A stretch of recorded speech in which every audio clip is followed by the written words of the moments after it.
피선주 드디어 복수할 날이 왔네. 너가 아무리 발버둥 쳐도 이번에는 벗어날 수 없을걸. 너가 나의 살인죄를 뒤집어 써야지만 도와줄 거야. 피선주는 눈물이 흘러넘친다. 이 문제는 진상아밖에 해결할 수가 없다. 그러기에 자신을 희생할 건지 아니면 사회의 정의를 실현할 건지 갈등의 머리에 쥐가 난다. 그녀가 택한 건 희생이었을까요? 아니면 처절한 반격의 시작이었을까요? 지금부터 친절한 선주씨, 마지막 반전이 시작됩니다. 진상아는 진건축 3호동 5층 창가에 서 있었다. 밖에선 가로등 불빛이 희미하게 반짝였고 손에 든 휴대폰에선 뉴스 속보가 반복 재생되고 있었다. 속보, 진건축 내부 계단 추락사. 초기에는 실족사로 발표됐던 사건이 목격자 제보 영상으로 인해 새로운 국면을 맞이했습니다. 경찰은 용의자로 진상아를 특정하고 수배를 내린 상태입니다. 진상아는 화면 속 자막을 믿을 수 없다는 듯 바라봤다. 분명히 실족사로 정리되었고 그렇게 발표도 나갔다. 사건 당일에도 그 누구도 의심하지 않았다. 그 남자는 원래부터 바닥 인생이었다. 심순애와 함께 살던 한량, 술만 먹으면 시비 걸고 주먹을 휘두르던 그런 인간이었다. 며칠 전 피선주에게 찾아와 진중배가 친아버지라는 사실을 알려주겠다며 느닷없이 진상아 앞에 나타났다. 그 순간 그녀는 판단을 멈췄다. 그리고 계단에서 그의 팔을 밀었다. 말하지 마. 말할 자격도 없어. 내가 뭐라고 감히 그 진실을 갖고 날 흔들어. 그날 밤 그는 계단 아래로 추락했고 진상아는 숨을 골랐다. 현장은 깨끗하게 정리되었다. CCTV도 없었다. 모두 끝난 줄 알았다. 하지만 지금 뉴스에 나온 영상 속 그 계단 위 자신의 손이 남자의 어깨를 강하게 미는 장면이 고스란히 담겨 있었다. 진상아는 숨을 몰아쉬었다. 그때 문이 열리며 전남진이 들어왔다. 그의 얼굴엔 감정이 없었다. 진상아는 말없이 그를 바라봤다. 몸이 떨렸다. 입술이 파르르 떨렸다. 오빠, 왜 이래? 왜 내 얼굴이 뉴스에 나와? 그 영상, 그거 오빠가 찍은 거야. 전남진은 천천히 고개를 끄덕였다. 그래, 그날 너 따라오다가 우연히 봤어. 그 남자랑 말다툼하는 거, 그리고 밀치는 거 찍어뒀어. 혹시 모르니까. 그리고 너 거지꼴로 쫓겨나서 이용 가치가 없어. 그래서 지금 경찰에 넘겼다. 진상아는 주저앉았다. 손끝에 힘이 빠졌고 눈앞이 아득해졌다. 너 미쳤어. 우리 이대로 갈 수 있었잖아. 이제 다 끝장이야. 내가 뭘 얼마나 잘못했다고. 넌 어떻게 날 이렇게 배신할 수 있어. 전남진은 말없이 그녀를 바라봤다. 그 눈엔 연민도 분노도 없었다. 단지 포기한 사람의 눈빛이었다. 모든 게 무너지고 있었다. 숨겼던 죄, 지워진 줄 알았던 진실, 그리고 자신의 발밑에서 모든 세계가 균열을 일으키고 있었다. 도심 한복판, 밤공기 속을 가르며 검은 모자가 지나갔다. 진상아는 머리카락을 질끈 묶은 뒤 모자를 깊게 눌러쓰고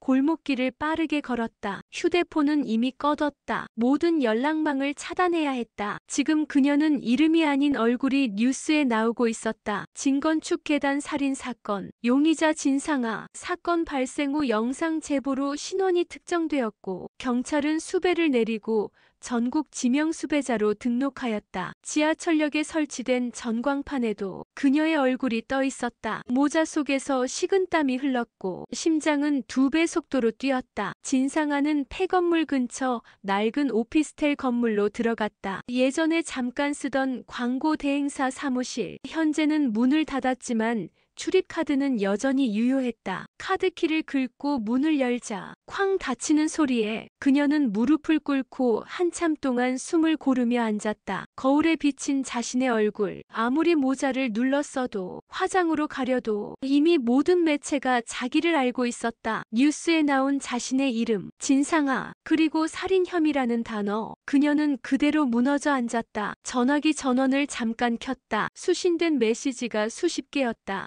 진상아, 너 미쳤니? 지금이라도 자수해. 어디야, 당장 경찰 가. 회사도 끝났어. 이젠 못 막아. 그중 하나, 심순애 딸, 넌 정말 사람을 죽인 거니? 지금 다들 너를 찾고 있어. 나는 너 몰라. 그 문자를 보고 진상아는 입을 틀어막았다. 어머니도 이젠 자신을 등졌다. 남아있는 사람은 없었다. 피선주, 그 여자만 없었으면 모든 게 이렇게 되지는 않았을 거야. 진중배의 친딸, 그걸 알려주려던 남자, 그걸 막으려고 그날 계단에서 한 발만 밀었을 뿐인데 세상은 자신을 도망자라 부르고 있었다. 진상아는 자리에서 일어섰다. 창문 틈 사이로 경찰차가 천천히 지나는 것이 보였다. 아직 여기까진 오지 않았다. 하지만 시간 문제였다. 그녀는 의자 밑에 숨겨둔 여행용 가방을 꺼냈다. 가장자리에 말아넣은 유로화와 달러, 미리 준비해둔 도피용 여권, 그리고 사라지는 법을 메모장에 적어두었다. 전화기를 켜고 저장된 번호 하나를 눌렀다. 국제선 도피를 도와주기로 한 브로커였다. 진상아는 작게 말했다. 계획대로 출국할 수 있는 거 맞죠? 내일 밤 인천에서 만나기로 했잖아요. 전화기 너머로 낮고 차가운 목소리가 들려왔다. 이미 얼굴이 뉴스에 다 떴습니다. 우린 위험한 일은 안 합니다. 거래 종료입니다. 뚝 끊긴 전화. 진상아는 휴대폰을 바닥에 내던졌다. 분노가 몸을 뚫고 지나갔고 손끝이 저릿했다. 김소우, 피선주, 그 두 사람 가만두지 않을 거야. 다 가져갔잖아. 사람도, 회사도, 아버지도. 그녀는 어둠 속 책상에 걸터 앉았다. 가방에서 칼 하나를 꺼냈다. 예전에 자잘한 협박에 쓰던 작은 접이식 칼이었다. 그녀는 칼날을 펴지 않고 손 안에 꼭 쥐었다. 나는 죽지 않아. 절대 죽지 않아. 내가 쓰러지면 피선주도 무조건 같이 꺼질 거야. 세상에 자신을 버렸다면 이젠 자신이 세상을 찢을 차례였다. 햇살이 부드럽게 깔리던 일요일 오후, 전지현과 김태리는 피선주의 집 앞 작은 공원에서 마주 앉아 아이스크림을 나눠 먹고 있었다. 전지현은 손에 묻은 녹은 바닐라 크림을 소매로 닦으며 말했다. 김태리, 너 어제는 초코 먹는다더니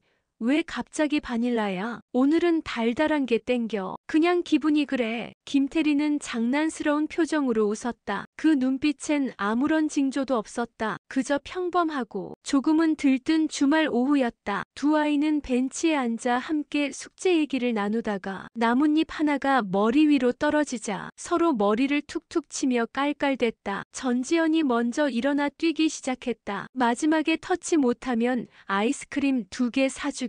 김태리는 작게 웃으며 그녀를 따라 뛰기 시작했다. 그런데 두 걸음째 달리지 못한 순간 김태리가 중심을 잃고 비틀거리더니 무릎을 꿇고 주저앉았다. 전지현은 처음엔 장난인 줄 알고 웃었지만 곧 소년의 얼굴이 새하얗게 질린 것을 보고 다가갔다. 태리야, 왜 그래? 일어나봐. 장난하지 말고 일어나. 김태리는 눈을 뜨려 했지만 숨소리가 거칠었고 몸이 축 늘어져 있었다. 전지현은 부들부들 떨리는 손으로 휴대폰을 꺼냈다. 피선주에게 전화했다. 엄마, 테리가 쓰러졌어. 지금 움직이지도 않아. 이후의 일은 모두가 기억하지 못할 만큼 빠르게 지나갔다. 119가 도착했고 김소우는 병원에 먼저 도착해 있었다. 피선주와 함께 응급실 문 앞에 서서 두 사람은 말없이 눈빛을 주고받았다. 의사 한 명이 진료복을 정리하며 나왔다. 그의 얼굴엔 무거운 그늘이 드리워져 있었다. 의사는 조심스럽게 말했다. 아이는 급성 백혈병입니다. 수치가 매우 낮고 지금 바로 입원해서 집중 치료가 필요합니다. 골수 검사도 병행해야 합니다. 시간이 없습니다. 김소우는 말없이 고개를 숙였다. 피선주는 손을 뻗어 그를 붙잡았다. 그녀의 손이 닿자 그는 마치 무너질 것처럼 눈을 질끈 감았다. 잠시 후 병실 침대에 누운 김태리의 손을 전지현이 잡고 있었다. 그녀는 작은 목소리로 말했다. 괜찮아. 너 금방 나을 거야. 엄마가 항상 그러잖아. 금방 좋아질 거라고. 하지만 아무도 그 말을 믿을 수 없었다. 아이의 눈꺼풀은 무겁게 내려앉아 있었고 침대 옆엔 온 가족의 침묵만이 떠돌고 있었다. 병원 창문 밖 이른 저녁 노을이 붉게 번지고 있었다. 병실 안은 조용했다. 김태리는 고요한 숨을 쉬며 조용히 침대에 누워 있었고 김소우는 병실 한쪽 벽에 기대어 있었다. 눈은 충혈됐고 어깨는 무거운 돌처럼 굳어 있었다. 의사는 다시 찾아와 설명을 이어갔다. 골수 이식을 준비하려면 가족 중에 적합한 공여자가 있는지 먼저 확인해야 합니다. 부모님부터 검사하시죠. 김소우는 피선주와 눈을 마주쳤다. 서로 말은 없었지만 마음은 같았다. 무조건 된다. 그래야 한다. 두 사람은 체열을 하고 검사실에 들어갔다. 기다림은 길었다. 병원 대기실의 시계가 분 단위로 움직일수록 피가 머리로 몰렸다. 의사는 다시 돌아왔다. 목소리는 낮고 조심스러웠다. 김소우 씨는 아이와 조직적 합성이 맞지 않습니다. 아쉽지만 공여자로서 불가능합니다. 그 말에 김소우는 고개를 들지 못했다. 주먹이 저절로 쥐어졌고 숨이 멎는 것 같았다. 피선주 씨도 일치하지 않습니다. 가족이 아니기에 가능성이 희박하다고 말씀드렸죠. 피선주는 고개를 떨구었다. 가족이 아니라는 말이 이토록 아프게 들릴 줄은 몰랐다. 의사는 조용히 덧붙였다. 다른 가족이 있다면 확인 부탁드립니다. 시간이 많지 않습니다. 의사가 떠난 뒤 김소우는 복도 벽에 주저앉았다. 피선주는 아무 말 없이 그 곁에 앉아 있었다. 나는 그 아이 엄마도 아닌데 그 아이가 아픈 걸 보는 게 왜 이렇게 미칠 것처럼 아플까? 김소우는 입술을 깨물었다. 진상아한테라도 연락해봐야 하나요? 그의 엄마니까. 피선주는 고개를 저었다. 그 사람 지금 수배 중이에요. 경찰도 쫓고 있어요. 병실 문을 열고 전지현이 조심스레 고개를 내밀었다. 엄마, 테리 오빠 괜찮아질 거지. 괜찮다고 했지 그치? 피선주는 억지로 웃었다. 응, 금방 나을 거야. 금방 웃게 될 거야. 우리가 도와줄 거니까. 그 말 뒤 피선주는 복도 끝으로 천천히 걸어갔다. 전화기를 들고 전지현의 질문이 귓가에 남아 있었다. 괜찮아질 거지? 정말 괜찮아질 수 있을까? 그때 멀찍이 떨어진 창가 전남진이 병원 복도에 서 있었다. 그는 대화 내용을 들은 듯 작게 한숨을 내쉬었다. 그가 꺼낸 휴대폰 화면엔 진상아의 마지막 연락이 떠 있었다. 그 사람, 골수 이식 가능한 사람, 혹시 그 사람 자신일지도 모른다는 생각. 그는 주머니에서 메모지 하나를 꺼냈다. 거기엔 김태리의 혈액형이 적혀 있었다. 그리고 그와 똑같은 혈액형, 진상아도 같은 형이었다. 그에겐 또 악마 같은 계획이 떠올랐고 진상아가 골수를 줄 수 있다면 이걸로 김소우가 거래해 250억을 받아내려고 한다. 병원 주차장에서 휴대폰을 꺼낸 그는 진상아의 번호를 눌렀다. 신호음 2번. 분노에 찬 목소리에 진상아가 욕을 한다. 야, 이 나쁜 놈아, 너 때문에 내 인생 날아갔어. 뭐 때문에 전화한 건데? 비열하게 웃으며 전남진이 말을 한다. 김태리, 급성백 혈병이야. 골수이식 아니면 못 버텨. 넌 그 아이 유일한 가능성이야. 그 말을 들은 진상아는 숨소리를 고르게 내쉬며 이불을 젖혔다. 긴장이 아니라 오히려 어딘가에서 희열이 올라오고 있었다. 살아남는 건 누군가에게 필요한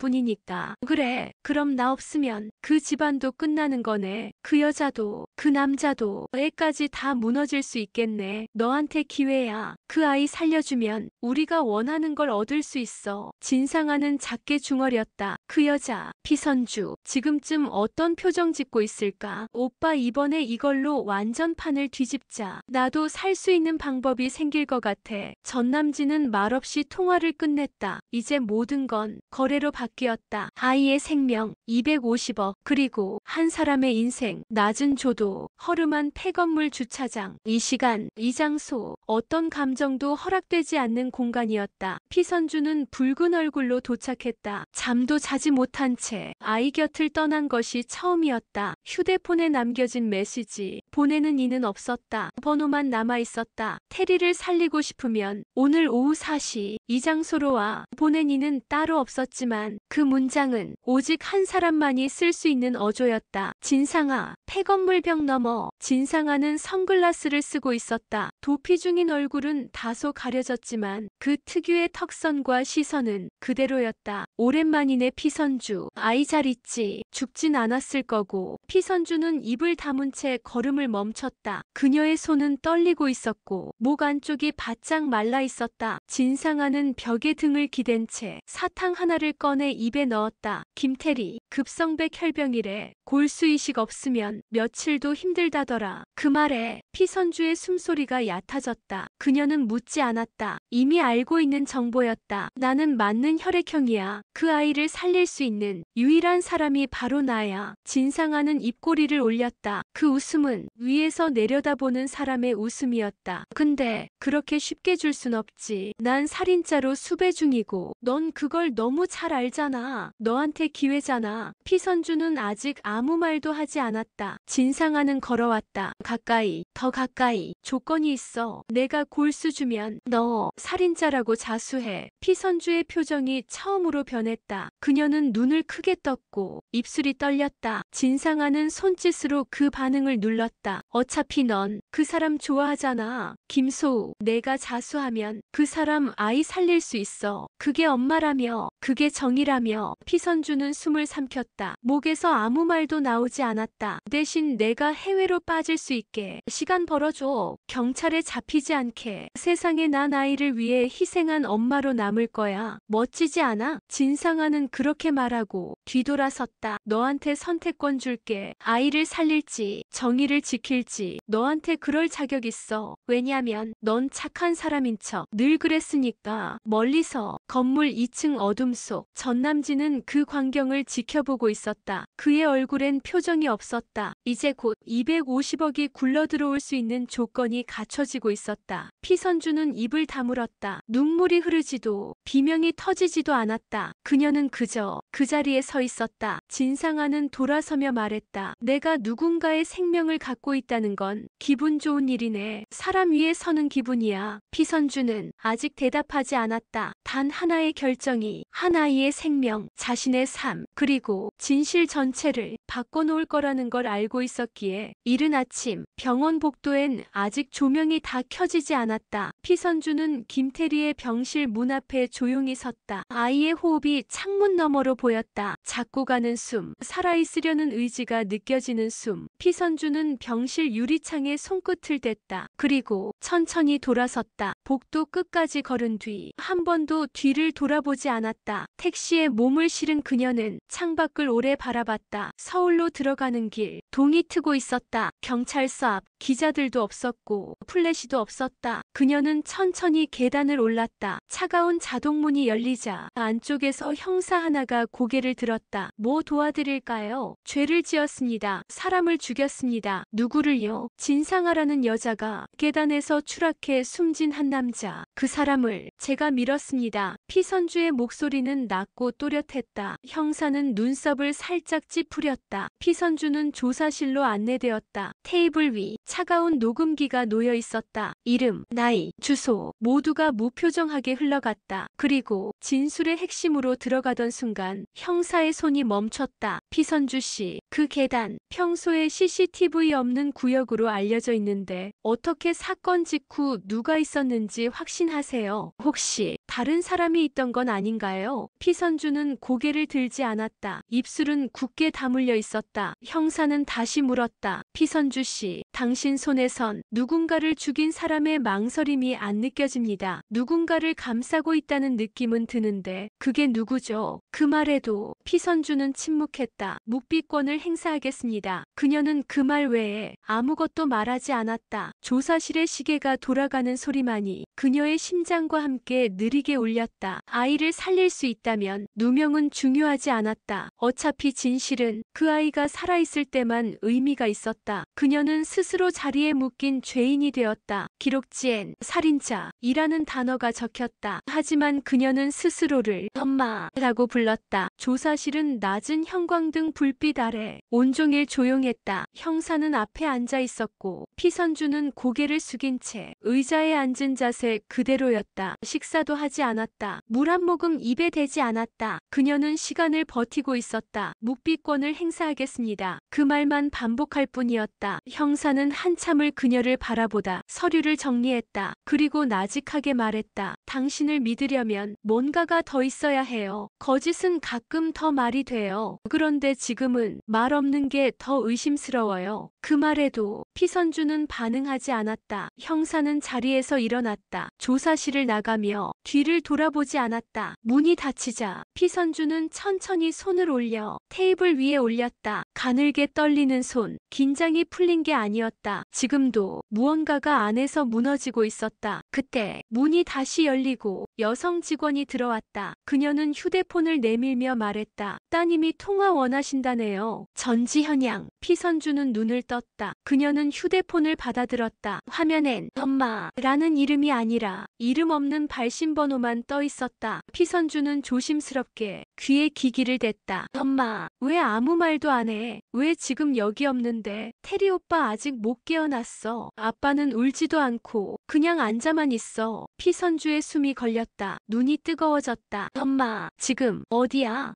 왜 거기 있어야 되는지 말해줘. 내가 뭘 잘못한 거야? 아니야, 지연아. 넌 잘못한 거 없어. 엄마 목소리. 왜 그래? 왜 울어? 엄마 나 무서워. 그 말에 피선주는 더 이상 참지 못했다. 입술을 깨물었고 손등 위로 뜨거운 것이 떨어졌다. 그녀는 벽을 바라봤다. 형광등 불빛 아래 자신의 그림자가 붙어 있었다. 나는 그 아이를 살리고 싶었어. 그 말이 마음속을 뚫고 올라왔다. 피선주는 휴대폰을 쥔 손에 힘을 줬다. 지연아, 엄마가 이젠 말할게. 엄마가 해야 할 말을 할게. 그녀는 전화를 내려놓고 조용히 문을 열었다. 형사는 복도에서 등을 돌린 채 커피를 들고 있었다. 피선주는 조용히 말했다. 말씀드릴게요. 그날 제가 한 일, 제가 보았던 일 전부 말씀드릴게요. 형사는 놀라지 않았다. 다만 고개를 돌려 그녀를 바라봤다. 피선주는 조사실로 다시 들어갔다. 의자에 앉아 손을 가지런히 모았다. 이젠 숨길 이유가 없었다. 지키고 싶었던 건 죽어가는 진실이 아니라 살아있는 아이였으니까. 형사는 조용히 녹음기를 켰다. 그리고 말했다. 이야기 시작하세요. 어디부터든 괜찮습니다. 피선주는 조용히 입을 열었다. 그날 진상아는 한 남자를 계단에서 밀었어요. 저는 그 장면을 직접 보진 않았습니다. 그 사실은 전남진 씨한테 들었어요. 그 사람이 직접 영상을 가지고 있었고 그걸 경찰에 넘겼다고 했어요. 형사는 눈빛을 고쳐잡았다. 영상은 지금 확보된 상태입니다. 당신이 그걸 미리 봤다는 건가요? 아니요. 저는 못 봤어요. 하지만 전남진 씨가 그렇게 말했고 진상아도 부정하지 않았어요. 오히려 그걸 이용해서 조건을 걸었어요. 형사의 눈동자가 흔들렸다. 무슨 조건이요? 골수요. 그 아이 김태리를 살려주는 대신 제가 대신 자백하라는 조건이었어요. 형사는 조용히 고개를 끄덕였다. 이제야 퍼즐이 맞아떨어지기 시작했다. 계속 말씀해 주세요. 그리고 그 이후 진상아가 제게 연락했어요. 아이를 살릴 수 있다고, 자신이 공여자라고 조건이 있었어요. 피선주는 입술을 눌렀다. 말하지 않으려 했던 문장이 하나씩 터져나왔다. 저더러 자수하래요. 자기가 밀었다는 걸 제가 대신 자백하면 아이는 살려주겠다고 했어요. 형사는 고개를 들었다. 입술을 살짝 깨물었다. 그러면 거짓 진술을 하려 했던 건가요? 처음엔 네, 그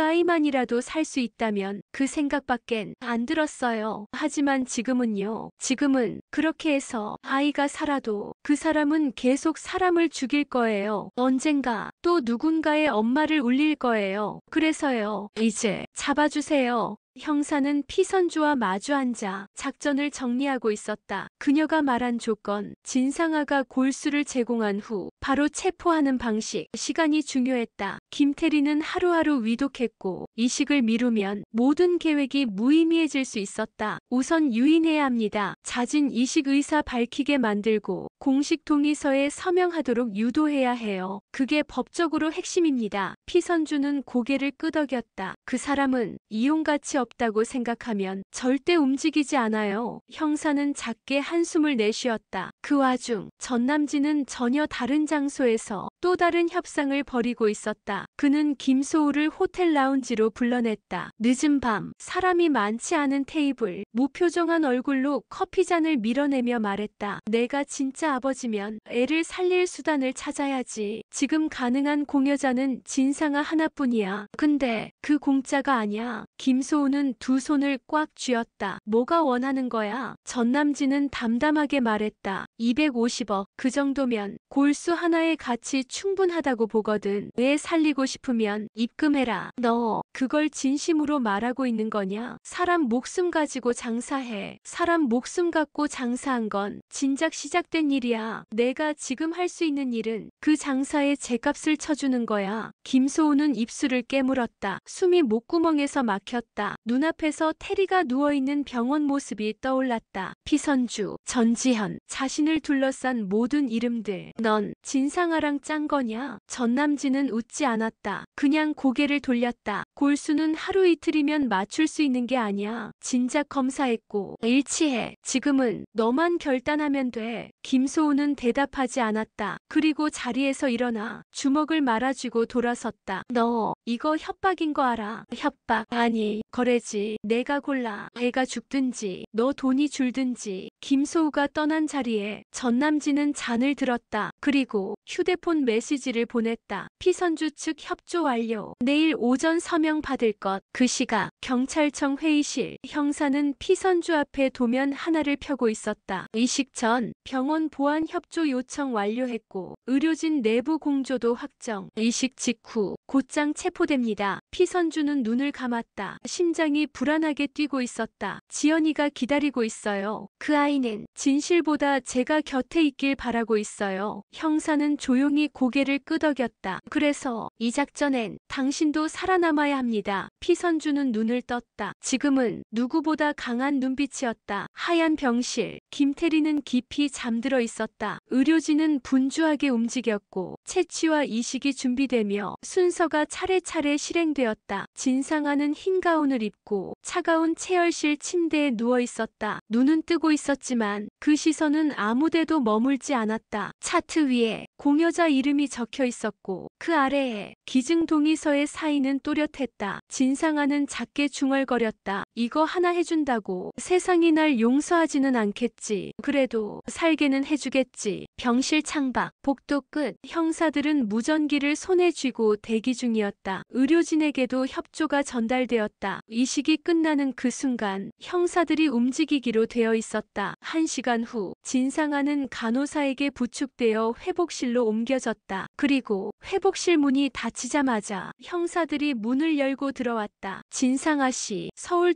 중부경찰서에서 나왔습니다. 살인 혐의로 체포합니다. 진상아는 웃지 않았다. 그저 눈을 감았다. 이럴 줄 알았으면 좀 더 비싸게 부를 걸 그랬나? 형사들은 그녀의 손목에 수갑을 채웠다. 그녀는 거부하지 않았다. 그 시각 김소우는 병실 앞 의자에 앉아 있었다. 아이의 숨결이 점점 안정되자 그는 벽에 머리를 기대며 눈을 감았다. 그리고 피선주가 다가왔다. 손에 작은 종이 한 장을 들고 있었다. 이거 테리한테 쓰려고 준비했던 편지야. 혹시 모르니까 지금은 건네줘도 될 것 같아서. 김소우는 편지를 받았다. 말없이 그녀의 손을 잡았다. 눈물도 감사도 말보다 먼저였다. 반대편 복도. 형사는 회의실에서 마지막 정리를 하고 있었다. 피선주 씨가 아니었으면 아무도 진실을 말하지 않았을 거야. 그 여자가 거짓 진술을 선택하지 않았다는 게 이 사건의 유일한 구원이었어. 한편 도심 외곽의 조용한 주택가. 전남진은 홀로 소파에 앉아 있었다. 테이블 위 계좌번호가 적힌 계약서. 찢기지도 않고 버려지지도 않고 그대로 남아 있었다. 김소우는 돈을 보내지 않았다. 전화도 오지 않았다. 그는 그날 마지막 말만 기억하고 있었다. 내 아들 살리려고 그딴 조건에 돈을 내야 하는 세상이라면 우린 다 같이 죽어야 해. 전남진은 말없이 위스키 한 잔을 채웠다. 오직 종이, 서류, 돈. 그는 경찰에 소환되었다. 초기에는 참고인. 하지만 통화 기록과 거래 시도 정황. 진상아와의 메신저 내역. 형사는 그를 바라보며 물었다. 진상아가 밀었다는 걸 당신은 알고 있었죠? 그럼에도 협상을 주도했죠. 전남진은 고개를 들지 않았다. 나는 손 안 댔다. 난 하지만 밀지 않았다. 형사는 웃지 않았다. 그렇지만 그 뒤에 섰잖아요. 전남진은 입을 닫았다. 자신의 손등만 바라봤다. 결국 그는 살인은 아니지만 살인을 거래의 수단으로 사용한 공범으로 방조혐에 입건되었다. 사람 하나의 생명을 현금으로 환산하려 한 남자. 그 마지막은 숫자도 사람도 아무것도 남지 않은 고요였다. 며칠 후 김태리는 눈을 떴다.